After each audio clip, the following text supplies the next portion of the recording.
PJS Wali Kota Makassar, Andi Arwin Asis, pimpin rapat koordinasi bersama seluruh jajaran OPD, camat, serta lurah sekota Makassar terkait persiapan menghadapi musim penghujan.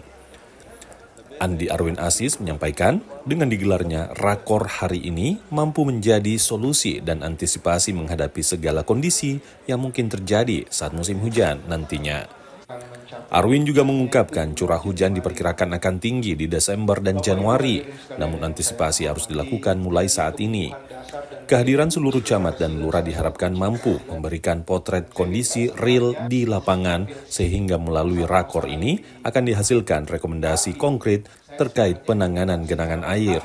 Andi Arwin Asis juga mengharapkan melalui rakor ini seluruh pihak dapat memberikan solusi langkah antisipasi secara optimal sehingga dapat meminimalisir risiko dan dampak dari tingginya curah hujan nantinya.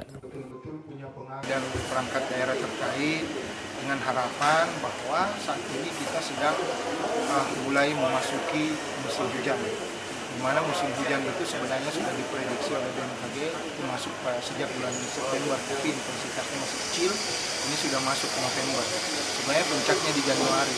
Namun di bulan November ini sudah mulai rutin turun hujan, makanya banyak keresahan pengaduan masyarakat yang melaporkan terkait dengan sumbatan-sumbatan saluran-saluran air yang ada di sekitar lingkungan masyarakat tersebut, sehingga saya minta kepada seluruh jajaran agar turun ke lapangan melihat langsung kondisi-kondisi tersebut dan melakukan langkah-langkah konkret untuk mengatasi